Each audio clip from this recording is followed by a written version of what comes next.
औज़ुबिल्लाहि मिनश्शैतानिर्रजीम बिस्मिल्लाहिर्रहमानिर्रहीम अस्सलामु अलैकुम वरहमतुल्लाहि वबरकातुहू।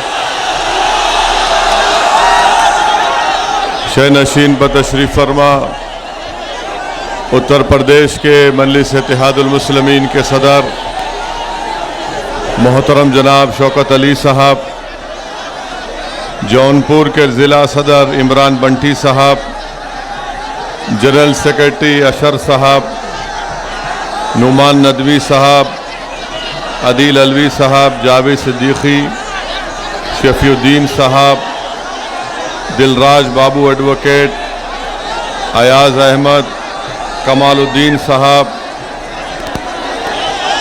माज साहब, नसीम अहमद साहब, राजेंद्र प्रसाद साहब, कामरान अहमद साहब, आसिफ शेख साहब,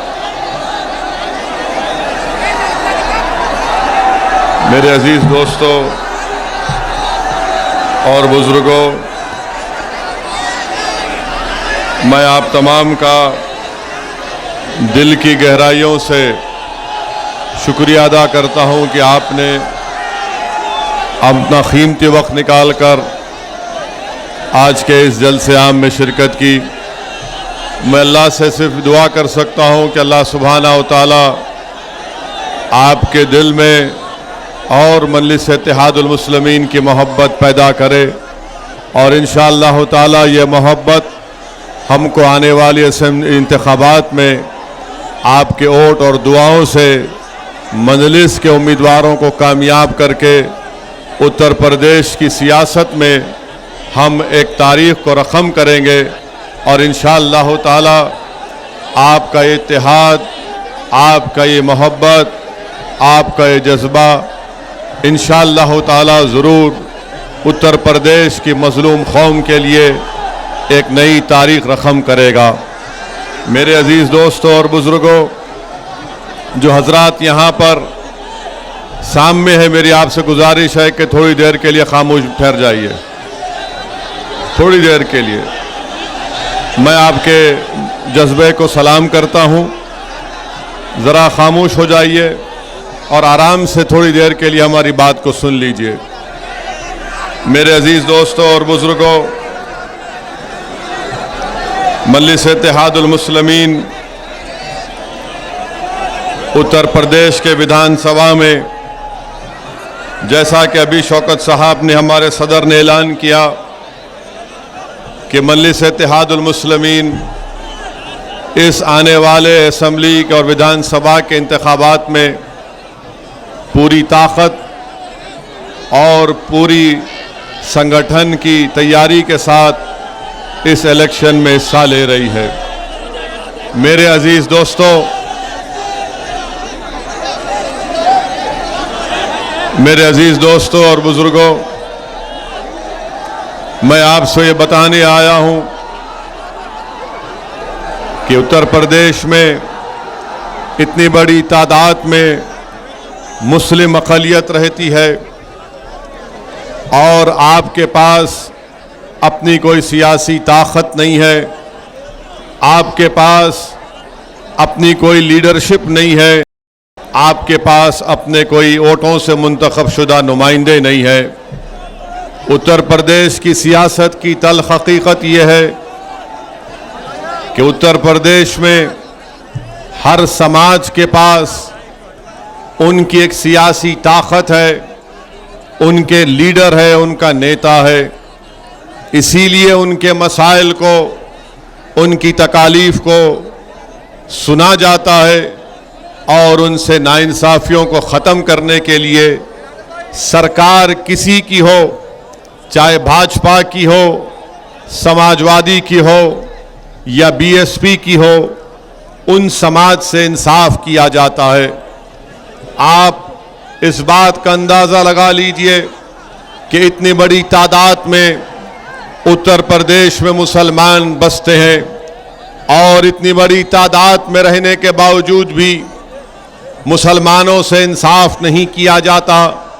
मुसलमानों से इंसाफ इसलिए नहीं किया जाता क्योंकि उत्तर प्रदेश के मुसलमानों का ये जानते हैं कि आज इन मुसलमानों के पास इनकी लीडरशिप नहीं है, इनके वोट से मुंतखब शुदा इनके नुमाइंदे नहीं है। इसीलिए ये तमाम नाइंसाफियों का सिलसिला चलता रहता है।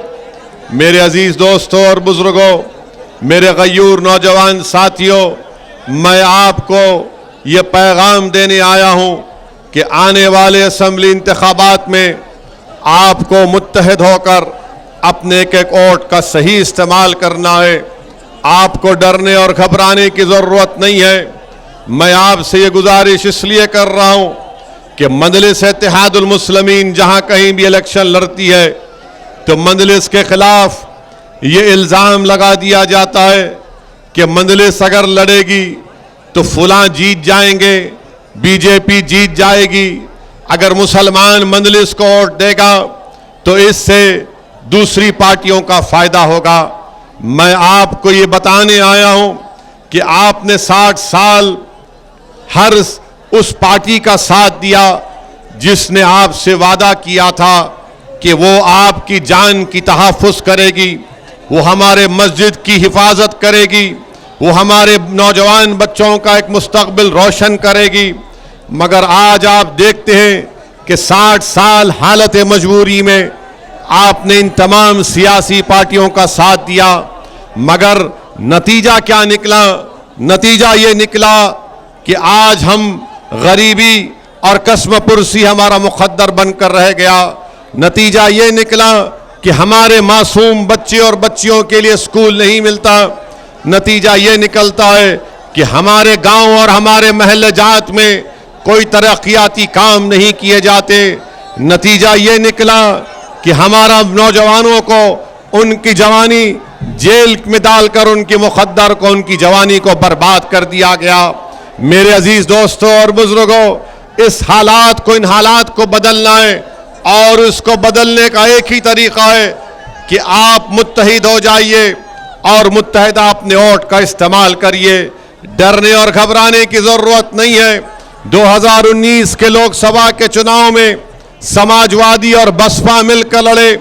आपने बड़ी तादाद में उत्तर प्रदेश के 75% मुसलमानों ने बीएसपी और सपा को वोट दिया, मगर उसके बावजूद भी आप देखते हैं कि सिर्फ 15 इनके उम्मीदवार कामयाब होकर लोकसभा में सांसद बनकर जाते हैं। मेरे अजीज दोस्तों और बुजुर्गों, बताइए सिर्फ 15 पर क्यों कामयाबी हासिल की? और खुद अखिलेश यादव समाजवादी पार्टी के, उनके खानदान के 3 लोग इलेक्शन हार जाते हैं। हकीकत यह है उत्तर प्रदेश के मुसलमानों कि आप तो सेकुलरिज्म के नाम पर इन तमाम पार्टीज को वोट दे रहे हैं, मगर समाजवादी हो या बीएसपी हो, इनका वोट, जो हमारे हिंदू भाइयों का वोट, इनको नहीं मिल रहा है। इसीलिए मैं आपसे अपील करने आया हूं कि कल तक आपके पास कोई मुतबादिल नहीं था, आज मजलिस आपके दरमियान में है। मैं आपसे गुजारिश करने आया हूं कि आप अपनी पार्टी के उम्मीदवारों को आने वाले विधानसभा के इलेक्शन में वोट देकर कामयाब करिए। और हमारा मकसद यही है कि उत्तर प्रदेश में मुसलमानों की लीडरशिप बने और साथ ही साथ दोबारा बीजेपी और योगी आदित्यनाथ उत्तर प्रदेश का मुख्यमंत्री ना बने। ये उसी वक्त होगा जब उत्तर प्रदेश के मुसलमान मुत्तहिदा अपने एक एक वोट मजलिस के हक में इस्तेमाल करेंगे। याद रखिए, हर वक्त हमको यह बोलकर डराया जाता है कि आवाज मत उठाओ, सामने मत आओ, वरना बीजेपी आ जाएगी। मैं आपसे कह रहा हूं कि आपको आवाज उठाना है, आपको सामने आना है, आपको नेता बनना है और आप बीजेपी को हराएंगे इंशाअल्लाह ताला। ये मैं आपको बताने आया हूं। समाजवादी पार्टी ने बीएसपी से मिलकर अलायंस किया, तब भी बीजेपी जीत गई। 2017 में समाजवादी पार्टी और कांग्रेस मिलकर लड़े, तब भी बीजेपी कामयाब हो गई। 2014 में बीजेपी यहां से इतनी बड़ी तादाद में अपने अरकान पार्लियामान को कामयाब करती है। आपके वोट की अहमियत नहीं रही, उत्तर प्रदेश के मुसलमानों को अगर अपने वोट की अहमियत को दिखाना है, अगर आपको अपनी सियासी ताकत को दिखाना है, तो मैं आपको अपील कर रहा हूं कि मजलिस इत्तेहादुल मुस्लिमीन के हक में अपने वोट का इस्तेमाल करिए। तब जाकर आपकी सियासी ताकत नजर आएगी, तब जाकर आपकी सियासी अहमियत नजर आएगी। वरना ये तमाम सियासी पार्टियां ये समझती हैं कि मुसलमान कहां पर जाएगा, ये तो हमारा कैदी है, ये तो हमारा घर का गुलाम है, ये हर हाल में हमको हमारा वोट देगा। आप जिसको वोट दे रहे हैं, बताइए आपने क्या हासिल किया। मैं आपको जज्बात में लाने के लिए नहीं कह रहा हूं, मगर ठंडे दिल से सोचिए कि आप और हमने क्या हासिल किया। हमारे बच्चे जेलों में पड़े हुए हैं, कभी जेल में इनकाउंटर हो जाता है, कभी दहशतगर्दी के नाम पर जेल में झूठे केसों में डाल दिया जाता है। आपको इन हालात को बदलना है। अगर आपको तकलीफ है कि नाइंसाफी को खत्म करना है, तो मेरे अजीज दोस्तों और बुजुर्गों, आपको अपने वोट का सही इस्तेमाल करना पड़ेगा। मैं जब हम मजलिस यहां पर आती है तो सब मिलकर कहते हैं कि मजलिस इनकी एजेंट है। कभी अब आपने सुना कि उत्तर प्रदेश के मुख्यमंत्री योगी आदित्यनाथ ने कह दिया कि ओवैसी समाजवादी का एजेंट है। समाजवादी पार्टी बोलती कि ओवैसी बीजेपी का एजेंट है। कांग्रेस बोलती कि ओवैसी फुला का बी टीम है। मैं समाजवादी पार्टी से, बीजेपी से यह कहना चाहूंगा कि योगी आदित्यनाथ और अखिलेश यादव मेरी खातिर एक जगह बैठकर तय कर लें कि मैं किसका एजेंट हूं। आप दोनों बैठ जाइए। जैसा अखिलेश यादव ने अपने घर की शादी में मोदी को बुलाया, पूरे भाजपा के लीडरों को बुलाया, उसी तरह कहीं एक जगह बैठ जाइए, बैठ के फैसला कर लीजिए कि ओवैसी किसका एजेंट है। बाबा आप भी बैठ जाओ, अखिलेश को भी अपने साथ बिठा लो। और मैं आपके दरमियान में खड़े होकर यह कह रहा हूं, पहले भी कहा था, आज भी कह रहा हूं, किसी माइका लाल में हिम्मत नहीं है ओवैसी को एजेंट बनाने की। किसी माइका लाल में हिम्मत नहीं है। और याद रखो, वो लोग जो अपने ईमान का सौदा करते हैं, वो लोग जो अपना जमीर बेच सकते हैं, वो लोग जो दौलत पर अपना सब कुछ कुर्बान कर सकते हैं, वो लोग जो जालिम को देखकर डर कर अपना ईमान या सब चीज बेच सकते हैं, वो एजेंट हो सकते हैं।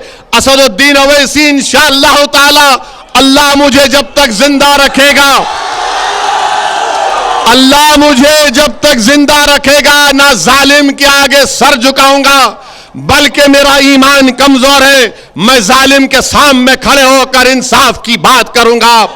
कोई दुनिया की दौलत इंशाअल्लाह ताला मुझे खरीद नहीं पाएगी, ना कोई हुकूमत और इख्तिदार को देखकर हम मरूब होने वाले हैं। अगर कोई ये समझता है तो मैं उनसे कह रहा हूं कि अपने दिमाग से ये तमाम गलत बातों को निकाल दो। और जो मुसलमान इस तरह की बात करते हैं, मैं सिर्फ उनसे इतना कहूंगा, डरो अल्लाह से। उस दिन डरो जब अल्लाह के सामने ओवैसी भी खड़े होगा और तुम भी खड़े होगे।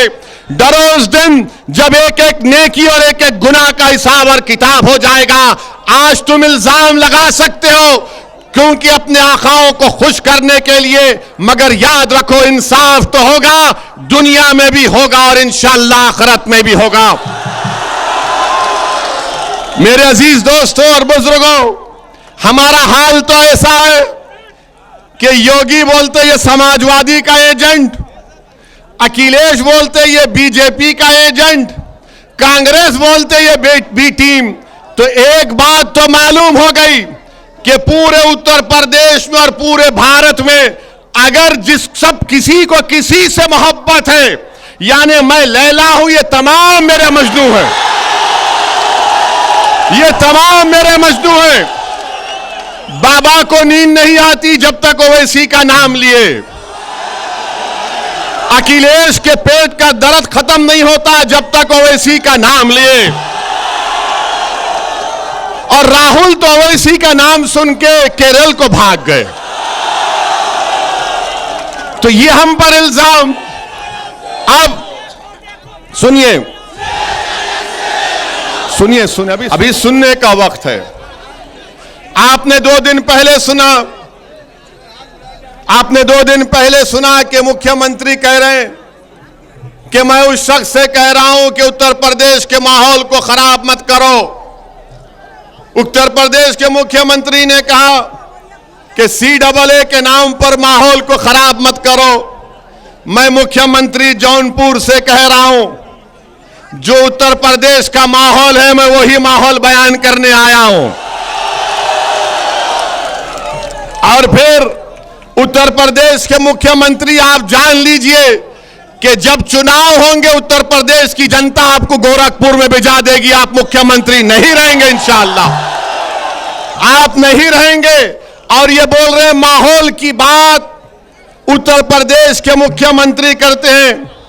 बाबा जरा ये तो बता दो, योगी आदित्यनाथ जरा ये तो बता दो कि उत्तर प्रदेश में जो कल नेशनल फैमिली हेल्थ सर्वे आया, उस सर्वे में यह बात उत्तर प्रदेश के बारे में बताई गई कि उत्तर प्रदेश की जनता अपने जेब से पहले से ज्यादा खर्चा करती है अपना इलाज कराने के लिए। बताओ बीजेपी वालों, क्या यह सच है या झूठ है? National family health survey Modi की सरकार करती है। दिल्ली में मोदी कह रहे हैं कि उत्तर प्रदेश की जनता सेहत और अस्पताल जाने के लिए ज्यादा पैसे खर्चा करती है। मोदी की सरकार कह रही है कि उत्तर प्रदेश में बच्चों की पैदाइश बहुत कम हो गई, मगर योगी बोल रहे मुसलमान बहुत पैदा कर रहे हैं। अब बताओ बीजेपी वालों, मोदी झूठ बोल रहे हैं या बाबा झूठ बोल रहे हैं?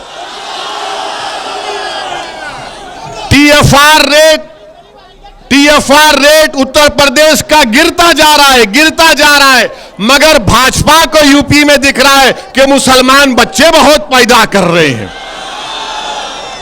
ये मोदी की सरकार कहती है। तीसरा, vote national family health survey यह भी कहता है कि उत्तर प्रदेश में 6 महीने से 60 महीने के दरमियान में जो बच्चे पैदा होते हैं उनमें खून की कमी होती है। 6 महीने से 60 महीने के दरमियान जो बच्चे उत्तर प्रदेश में मासूम बच्चे और बच्चियां हैं वो एनीमिक हैं, उनको खून की कमी है। बाबा, तुम मेरा खून चूसने के बजाय उन गरीबों के बच्चों का ख्याल रखो। ये दिल्ली की मोदी की सरकार कह रही है कि TFR रेट 2.7 से 2.4 तक गिर गया। और बाबा कह रहे हैं मुख्यमंत्री के माहौल उत्तर प्रदेश में, मेरे अजीज दोस्तों और बुजुर्गों, यहां पर 50% महिलाएं उत्तर प्रदेश में एनीमिक हैं, यानी खून की कमी है। आप कौन सी सरकार दे रहे हैं? आप कौन सा काम किए 4.5 साल में जिसकी बुनियाद पर बीजेपी कह रही है कि हो जाएगा, कामयाब हो जाएंगे? अच्छा, आप ये भी देख लो, पूरे भारत में मोदी की सरकार में सिर्फ 11% बच्चों को खाने को खाना मिलता है। कौन सी सरकार बीजेपी दे रही है? सिवाय ठोक दो, बुलडोजर चला दो। अरे इस तरह की बातें करने से कुछ हासिल नहीं होगा। अब आप ये देख लीजिए, बीजेपी की सरकार में, जब बीजेपी की सरकार बनी अप्रैल 2017 में, उस वक्त यह कहा गया था कि डबल इंजन की सरकार, कहा गया था ना कि मोदी एक इंजन, योगी एक इंजन। अब नहीं मालूम बड़ा इंजन कौन सा था, छोटा कौन सा था। कहा गया डबल इंजन। अच्छा, डबल इंजन में क्या हुआ? उस वक्त 2017 में आप अंदाजा लगाइए कि इतने लोगों को जिनके पास नौकरी नहीं थी मगर नौकरी चाहते थे, उस वक्त 40 लाख थे 2017 में, अब अगस्त 2021 आते आते 56 लाख हो गया, यानी 16 लाख लोग नौकरी करना चाहते हैं, बढ़ गए। बताओ बीजेपी वालों, ये झूठ है या सच है? आप अंदाजा लगाइए। फिर उसके बाद 2017 में 38% लोगों के पास जॉब था। आज कितने लोगों के पास नौकरी है बताओ? उससे कम। हालात इतने खराब हो गए उत्तर प्रदेश में कि नौजवान चाहे किसी जात और बरादरी का हो, किसी मजहब का हो, उसके पास नौकरी नहीं है। मेरे अजीज दोस्तों और बुजुर्गों, जो असदुद्दीन ओवैसी पर इल्जाम लगाते हैं भड़काऊ भाषण का, सुनो एक और भड़काऊ भाषण अब तुम्हारे सामने कर रहा हूं। 4 साल पहले 25 और 29 साल के दरमियान में जो नौजवान लड़के और लड़कियां थे, वो 8% अनएम्प्लॉयड थे, बेरोजगार थे 4 साल पहले। अब हम नवंबर 2021 में आपको मालूम कि जिनकी उम्र 25 और 29 साल है, कितने लोग उत्तर प्रदेश में बेरोजगार हैं? 15% नौजवान बेरोजगार हैं, जो 25 और 29 साल के दरमियान उनके पास कोई नौकरी नहीं है। और फिर जो 20 और 24 साल के, वो 2017 में 23% 20 और 24 साल के उत्तर प्रदेश के नौजवानों में नौकरी नहीं थी। आज वो बढ़ते बढ़ते 31% हो गया, 31% हो गया। यानी बाबा के राज में 23 से 31% 20 और 24 साल के दरमियान के लोगों, नौजवानों के पास नौकरी नहीं है, बेरोजगार है। और बाबा बाजा बजा रहे हैं तो ओवैसी का। बाबा को यह नजर नहीं आता कि 20 और 24 साल के दरमियान में बच्चे 31% बेरोजगार हैं। मोदी को नजर नहीं आता कि 25 और 29 साल के दरमियान के नौजवानों में 15% बेरोजगार है, नौकरी नहीं है। इनको सिर्फ एक ही नजर आता, दाढ़ी जिसके चेहरे पे टोपी है, इसको दिखाते, देखो ये है। बताओ ये झूठ है या सच है? बीजेपी वालों, तुमने नौकरियां नहीं दी। अच्छा, फिर इनको बड़ी मोहब्बत, भाजपा को बड़ी मोहब्बत मुस्लिम महिलाओं से। हम ट्रिपल तलाक का कानून लाए, हम मुसलमान महिलाओं से ऐसा करेंगे। अरे हम तुमसे पूछ रहे हैं, तुम हमारे बहनों की फिक्र कर रहे, हमारी भाभी की भी तो फिक्र करो। हमारी भाभी कहां है? अब आप सुनिए महिलाओं के बारे में। जो महिला काम करना चाहती है, उसके पास काम नहीं है। 48% उत्तर प्रदेश में महिला काम करना चाहती है, नौकरी नहीं है। इनसे पूछेंगे महिलाओं के बारे में तो बोलेंगे नहीं, वो लव जिहाद, मजहब तब्दीली का कानून। अरे महिला काम करना चाहती है, भाजपा वालों तुम्हारे पास इसका कोई जवाब नहीं है। और फिर मेरे अजीज दोस्तों और बुजुर्गों, क्या यहां पर ये आप देखें, मोदी जी ने काम पूर्वांचल में हाईवे बना दिए, देखा ना? प्लेन उतारा ना, प्लेन उतारा ना। क्यों उतारा प्लेन मोदी जी ने? नहीं समझ में आया आपको? एक जोक सुना रहा हूं। क्योंकि ये तो हटो, ये बीच में क्यों आ रहे तुम लोग?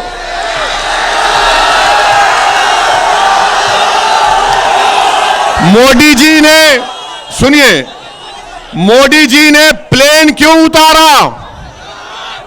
इसलिए उतारा कि उत्तर प्रदेश की जनता को बताने के लिए, सुनो, उत्तर प्रदेश की जनता को बताने के लिए कि भाइयों बहनों, पेट्रोल इतना कीमती हो चुका कि सिर्फ मैं ही प्लेन उतार सकता, तो मोटरसाइकिल गाड़ी नहीं चला सकते। इसीलिए प्लेन उतारा। और मोदी जी ऐसा करते उतर रहे थे, फिर गाड़ी में बैठे और मुख्यमंत्री को अकेला छोड़ दिए। किसी उत्तर प्रदेश के शातिर नौजवान ने एक वीडियो बना दिया बाबा को दिखाते हुए कि अकेले अकेले कहां जा रहे हो। क्या पेट्रोल डीजल महंगा नहीं हुआ? क्या पेट्रोल डीजल महंगा नहीं हुआ? क्या सरसों का तेल महंगा नहीं हुआ? क्या गैस का सिलेंडर महंगा नहीं हुआ? महंगाई नहीं बढ़ रही है? क्या महंगाई नहीं बढ़ रही है? तो फिर तुम वोट किसको दोगे? तुम महंगाई को देखकर क्या बीजेपी को वोट दोगे? तुम क्या पेट्रोल की डीजल की कीमत देखकर बीजेपी को वोट दोगे? तुम क्या गैस का सिलेंडर जो 1400 रुपये हो चुका है, क्या तुम बीजेपी को वोट दोगे? क्या तुम सरसों के तेल को अपने खाने में मिलाओगे या पानी को मिलाकर खाना पकाओगे? बताओ तुम किसको वोट दोगे फिर? मेरे अजीज दोस्तों और बुजुर्गों, बीजेपी कीमतों को कम करने में नाकाम साबित हुई है। कीमतों को कम करने में नाकाम साबित हुई है। और मोदी जी बात करते हैं कि हमने वो बना दिया, हमने ये कर दिया, हमने फुला कर दिया। और ये योगी आदित्यनाथ कहते हैं ओवैसी फुला है, ऐसा कर देंगे, फुला कर देंगे। याद रखो बीजेपी वालों, मैं मरने को तैयार हूं, तुम मारने तैयार हो? मुझे बताओ।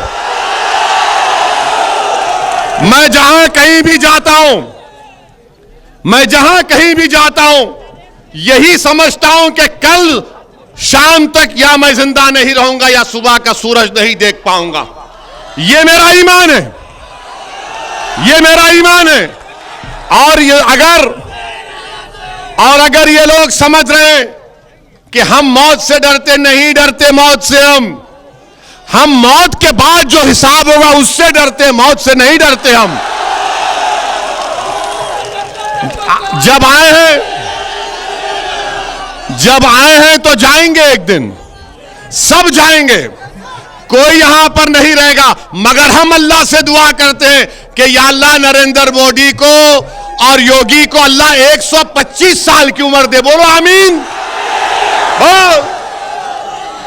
और हमको अल्लाह सेहत से जिंदा रखे, ऐसी सेहत दे कि हम जिंदा रहें तो अल्लाह के आगे सर झुकाएं, जालिमों के आगे कभी ना झुकाएं इंशाअल्लाह ताला। और फिर ये दूसरा, इनका बहुत बड़ा शिजरा है आपके जौनपुर के बारे में। अभी हम बनारस एयरपोर्ट से आ रहे थे, विकास हम खुद देख लिए, गाड़ी चलती नहीं है। आने ऐसा दिखता है कि खड्डे रोड में, तो ऐसा लगता है कि खड्डे खुद रोड बन चुके हैं, चलती नहीं है गाड़ी। यह विकास है। अच्छा आपका देखिए, क्या जौनपुर में जो किसान है उनकी खेतों का क्या हाल है? उनकी खेतों का हाल यह है कि किसान रात में नहीं सो पाता कि कहीं गाय ना चले जाए, कहीं भैंस ना चले जाए, कहीं जंगली सूअर ना चले जाए। पूरी खेत साफ कर देते हैं, क्योंकि बीजेपी के दौर में किसान की खेत गाय भैंस जंगली सूअर खा सकते, अगर किसी को हाथ लगाए तो उसकी इज्जत इंसान से ज्यादा है। यह हो रहा है। और फिर जौनपुर में आपकी रोड है, एक जौनपुर सदर में जो रोड है 5.5 किलोमीटर की, अगस्त के महीने में यहां के सांसद भी आकर पत्थर लगाए कि मैंने करवाया, बीजेपी का एमएलए भी आकर लगवा दिया कि मैंने करवाया। आप फिर यह भी जानते हैं कि यहां पर रोड इतनी खराब है कि हड्डियों में दर्द होता है, फेफड़े खराब हो रहे हैं धूल से। मगर बीजेपी बात करती है विकास की। कौन सा विकास की आप बात करते हैं? और पूरा जौनपुर जिले में डेंगू फैला हुआ है, इंसानों के फेफड़े और उनके लंग्स खराब हो रहे हैं। और आपके पास जौनपुर शहर में अमृत स्कीम आई पानी की, कलेक्ट्रेट कचहरी से शेखपुरा तक 260 करोड़ की पानी का लाइन मंजूर हुई। 2 साल में माशाल्लाह से खाली 15% काम हुआ है। वाह योगी आदित्यनाथ, क्या विकास कर रहे हैं आप जौनपुर में, बहुत अच्छा। ये कहते हैं यूपी में बहुत विकास हुआ। क्या आपने नहीं देखा कि जौनपुर में फत्तूपुर रेलवे क्रॉसिंग के पास 3 मासूम बच्चियां जिनका नाम प्रीति है, कपिल है 14 साल की, काजल है और आरती है, ये आहुरी गांव के हैं। 15 नवंबर के दिन इन तीनों बच्चियों ने जो लेबर का काम करती थी, गुर्बत की वजह से, बाबा गुर्बत की वजह से ट्रेन के सामने कूदकर तीनों बहनों ने अपनी जान गंवा दी। यह आपका विकास है?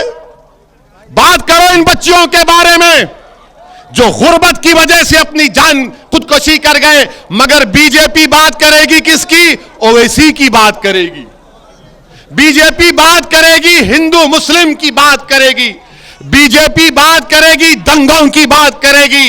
अरे ये इंसानों के लिए तुमने क्या किया बताओ, तुमने क्या किया बताओ। ये 3 मासूम बच्चियां गुर्बत की वजह से ट्रेन के आगे कूदकर अपनी जान दे देती हैं और आपको इसकी कोई फिक्र नहीं है। 9 नवंबर को 2021 को एक 15 साल की बच्ची का जाफराबाद पुलिस स्टेशन में उसका रेप कर दिया गया। बाबा ये माहौल है उत्तर प्रदेश का, ये माहौल है।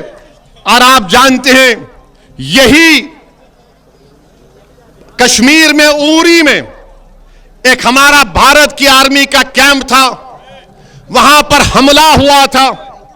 यही जौनपुर का एक बहादुर सिपाही जिसका नाम राजेश सिंह था, वो आतंकवादियों के हमले में उरी में मारा गया।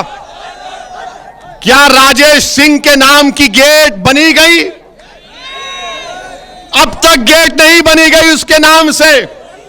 और ये बड़ा नेशनलिज्म की मोदी और योगी बात करते हैं। वो राजेश सिंह जो उरी में मारा गया, उसके नाम के गेट नहीं बन पाती है और बीजेपी कहती है कि ये ऐसा करेंगे बड़ी खास के पास। तो मेरे अजीज दोस्तों और बुजुर्गों, और फिर बीजेपी ये भी कहती है कि ओवैसी यहां पर आकर माहौल को खराब नहीं करना। मैंने क्या कहा था? अरे आप हमारी आवाज को सुनो, हमको सुनो, बस छोड़ दो। तुम्हारे सामने योगी खड़ा हुआ है, सुनो। इनको एतराज है कि मीडिया के लोग बैठ जाएं। मैं तुमसे क्या कह रहा हूं, मेरी बात सुनो। हमारे सामने योगी है, मोदी है, अखिलेश है, हमारे सामने आरएसएस है, विश्व हिंदू परिषद है, बजरंग दल है, सब है। मगर तुम्हारे दिलों तक अगर मेरी बात पहुंच गई तो वही काफी है।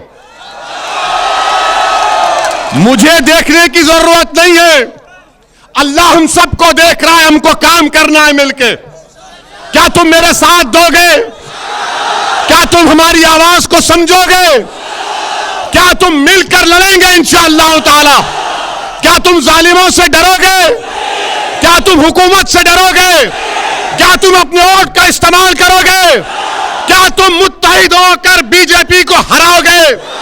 क्या तुम मुत्तहिद होकर मंजलिस के उम्मीदवारों को विधायक बनाओगे? इंशाअल्लाह ताला फिर होगा जरूर। तो हमको देखने की जरूरत नहीं है, अपने आप को देखो, अपने हाल को देखो, अपने घर को देखो, अपने बच्चों के स्कूल को देखो, उन जेलों को देखो जो उत्तर प्रदेश में आज मुसलमान 27% जेल में बैठे हैं। 27% उत्तर प्रदेश में मुसलमान जेल में। बताओ फिर कौन उनकी आवाज उठाएगा? कौन उनकी आवाज उठाएगा? लोनी में 6 मुसलमानों को गाय की स्मगलिंग में घुटने पर गोली मारी गई, उसमें एक 18 साल से कम उम्र का बच्चा भी है। उस बच्चे का क्या किया था? उस बच्चे ने गोली मार दी गई। काशगंज में अल्ताफ को पुलिस स्टेशन में मार दिया गया। बताओ उस अल्ताफ ने क्या गुनाह किया था? इल्जाम लगाया कि किसी और की बच्ची को लेकर भागा था, मगर बाद में मालूम हुआ वो बच्ची 18 साल से ज्यादा उम्र की थी। बताओ उन्नाव का फैसल क्या गुनाह किया था? जो तरकारी बेचता था 16 साल का बच्चा जो पुलिस कस्टडी में मर गया। बताओ मेरे अजीज दोस्तों और बुजुर्गों, ये नाइंसाफी नहीं है तो क्या है? बताओ उत्तर प्रदेश के मुसलमानों, मैं आपसे मुखातिब हूं, मैं आपसे शिकायत कर रहा हूं। आखिर सिर्फ 2% हमारे बच्चे उत्तर प्रदेश में ग्रेजुएट क्यों होते हैं? सिर्फ 2%। आखिर 60% ड्रॉप आउट रेट क्यों है? कौन जिम्मेदार है मेरे भाई? हम जिम्मेदार हैं।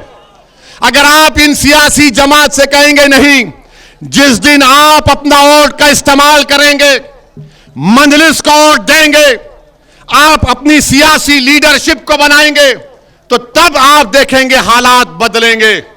नाइंसाफियों के दौर का खात्मा होगा। कोई हमसे नाइंसाफी करने से पहले सोचेगा। और ये जो समाजवादी पार्टी है, कांग्रेस है, इनके पास अगर कोई मुस्लिम नेता है, वो बेचारा मंच पे आता है तो उससे कहते हट जा, सामने मत आ, वरना बीजेपी आ जाएगी। यानी ये तो वो हो गया वो पिक्चर का डायलॉग कि सो जा वरना गब्बर सिंह आ जाएगा। अब हम तुमसे कह रहे गब्बर आए, गब्बर का दादा आए, हम नहीं सोएंगे, हम ठहरेंगे, आवाज उठाएंगे इंशाअल्लाह ताला। वो गया जमाना कि बीजेपी आ जाएगी। अरे बीजेपी आ जाएगी तो भी मुकाबला करेंगे। जमहूरियत में हमको हक दिया गया है। बीजेपी आती है तो तुमने क्या किया? बीजेपी आई तो हम पर नुकसान हो रहा। हमारे बुनकर भाई, अंसारी भाई, उनका पावरलूम, हैंडलूम बर्बाद हो गया। क्या किया तुमने? हमारा कुरैशी भाई जो बरसों से गोश्त का कारोबार करता, खत्म हो गया। और फिर ये लोग जो कहते हैं कि खामोश हो जाओ वरना बीजेपी आ जाएगी। क्या 2017 तक बताओ समाजवादी पार्टी आपने कितने स्लॉटर हाउसेस का परमिशन दिया था? आपने कितने स्लॉटर हाउसेस का परमिशन रिन्यूअल कराया था? आपके पास कुछ भी नहीं है, कुछ जवाब देने को नहीं है, मगर सिर्फ क्या कहेंगे, नहीं मंजलिस लड़ेगी तो वोट डिवाइड हो जाएगा। अरे डिवाइड तो तुम्हारा वोट हो चुका है ना। 2017 में यहां से कांग्रेस के कैंडिडेट कौन थे? नदीम थे ना? ये दोनों अखिलेश और राहुल मिले थे ना? क्या कहा था? यूपी को इन लड़कों का साथ पसंद है। वो लड़के मिले, ये नदीम लड़का हार गया। हम हराए, मंजलिस हराई। क्यों नहीं पड़ा इनको वोट? क्योंकि मुसलमान ने तो वोट दिया। मुसलमान बड़ा जज्बाती होता है। मुसलमान बड़ा जज्बाती होता है। अगर उसका घर जल रहा है और सामने वाले का जल रहा है तो बोलता नहीं उसके घर को बचाऊंगा पहले जाके। ये हमारा जज्बा है, ये जज्बा हमारा है। मगर अब आपसे हम कह रहे पहले घर की आग को बुझाओ। याद रखो मुसलमानों, अगर आप मस्जिद में नमाज पढ़ते हैं और मस्जिद में इमाम साहब गलती करते हैं तो मस्जिद के बाहर खड़े होकर किसी को हक हासिल नहीं है कि पुकार करके इमाम साहब आपने रुकू करना भूल गए। जो जमात में होगा, जो नमाज में होगा, वही बोलेगा इमाम साहब सुभान अल्लाह। इमाम साहब को तब समझ में आता कि हाँ गलती हुई है। हमारा हाल ये है कि हम दीवार के पास खड़े रह के बोलेंगे नहीं मंजलिस ये करना था, मंजलिस वो करना था। प्यारे आ जाओ मंजलिस में, मैं तुमको नेता बनाना चाहता हूं, तुम लीडर बनो।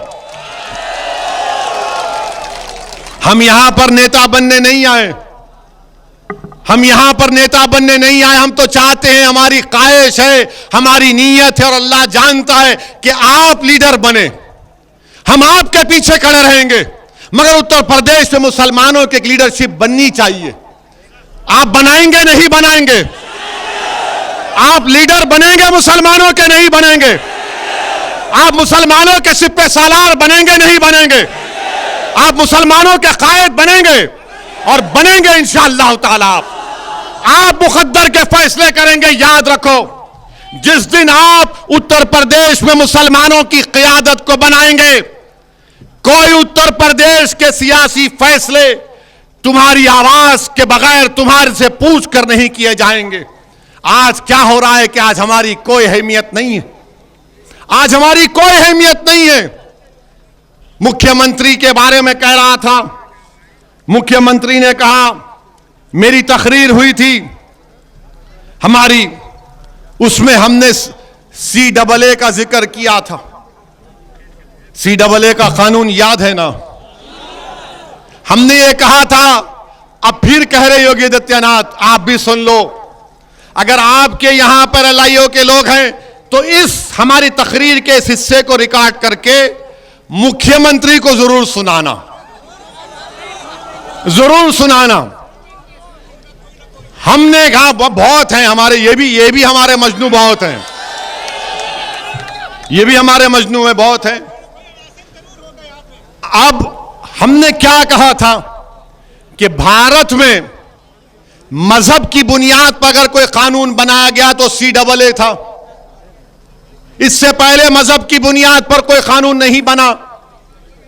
हमने कहा कि ये भारत का संविधान जिसको बाबा साहेब अंबेडकर ने बनाया, ये आर्टिकल 14 का वायलेशन है। मसावात की बात आर्टिकल 14 करता है। मजहब की बुनियाद पर कानून गलत था। हमने ये कहा, हमने ये भी कहा कि CAA को NPR NRC से जोड़कर देखना पड़ेगा। अब आप जितना मजमा यहां पर हजारों की तादाद का, आप मजलिस के पार्टी स्पोक्स पर्सन है। आप क्या बोलते हैं हिंदी में उसको? आप पूरे के पूरे मजलिस के प्रवक्ता हैं। आज से CAA का कानून याद रखो। आप अगर किसी के पास कलम है तो लिख लो। कलम रखो अपनी जेब में मुसलमानों, कलम रखो, क्योंकि इमाम अहमद बिन हंबल रहमतुल्लाह अलैह अपनी जिंदगी के आखिरी वक्त तक इमाम अहमद बिन हंबल रहमतुल्लाह अलैह अपने साथ एक किताब को और कलम को रखते। लोगों ने कहा कि इमाम, आप वक्त के इमाम हैं, आपको कलम और कागज की जरूरत क्यों है? तो इमाम अहमद बिन हंबल ने कहा कि अगर मैं जिंदगी खत्म होने से पहले तक अगर किसी एक बच्चे से भी अच्छी हिकमत की बात सुनूंगा तो उसको लिख लूंगा। तो आपको मैं बता रहा हूं कि CAA पहले मजहब की बुनियाद पर गलत कानून बनाया गया। CAA को अकेले नहीं देखा जा सकता। पूरे भारत का मुसलमान CAA को लेकर बेचैन क्यों है? क्योंकि उसको NPR NRC से जोड़ दिया गया। उसको NPR NRC से जोड़ दिया गया। और NPR क्या है? आपको मालूम NPR NRC क्या है? कल अगर सेंसस होगा उत्तर प्रदेश में तो सेंसस करने वाले आपके घर को आएंगे।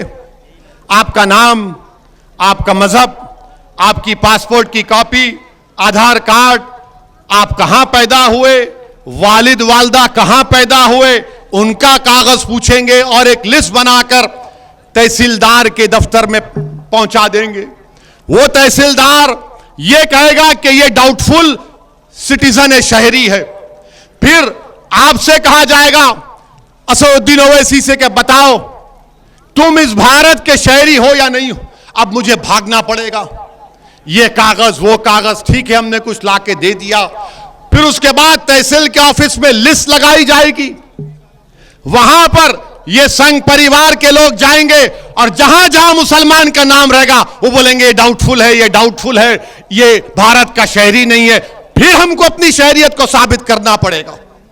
ये NPR NRC है, इसके खिलाफ हम हैं।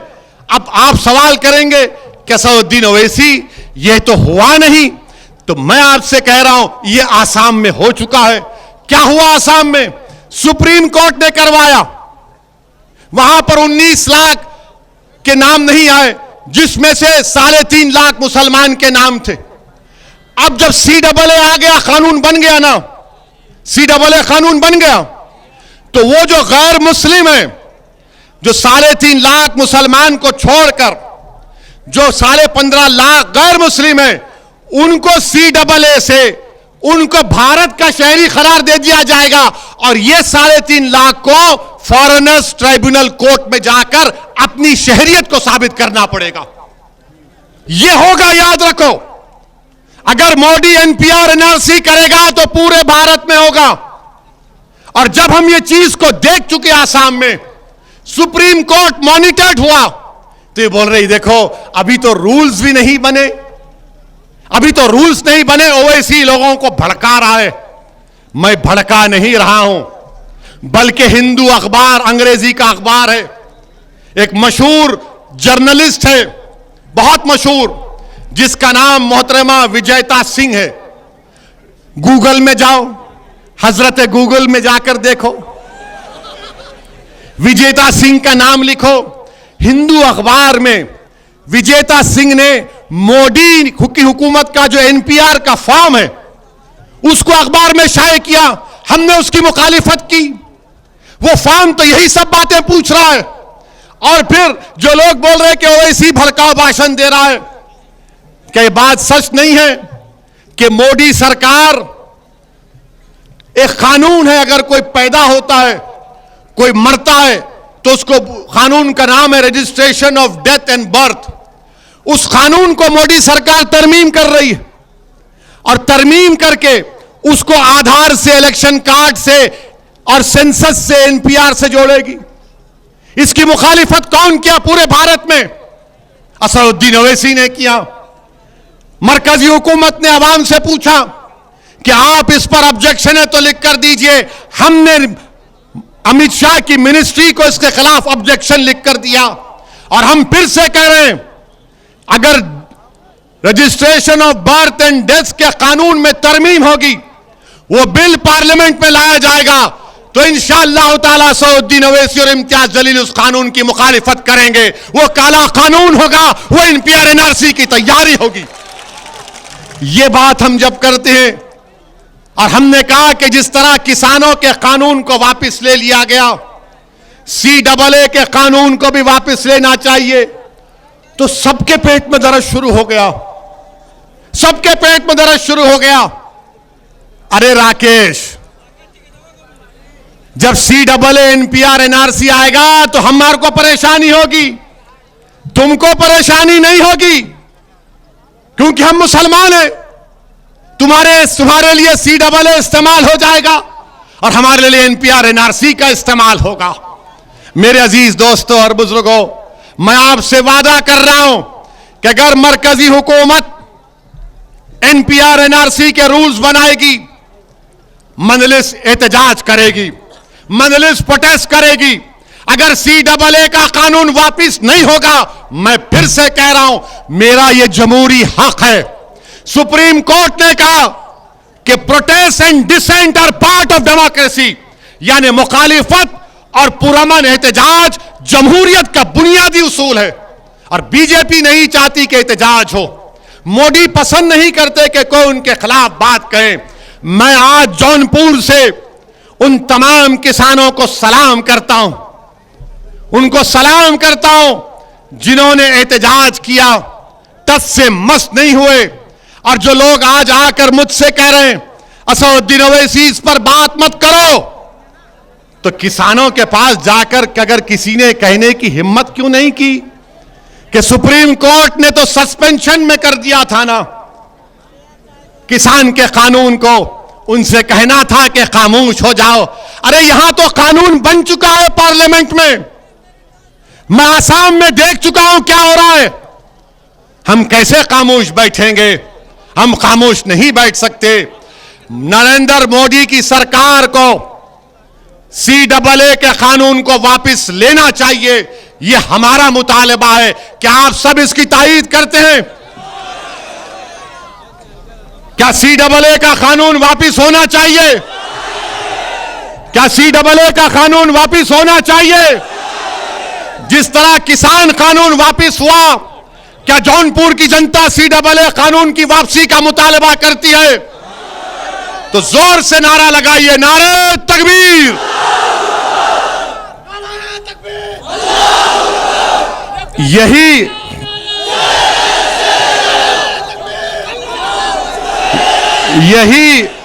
यही चीज इनको पसंद नहीं आती।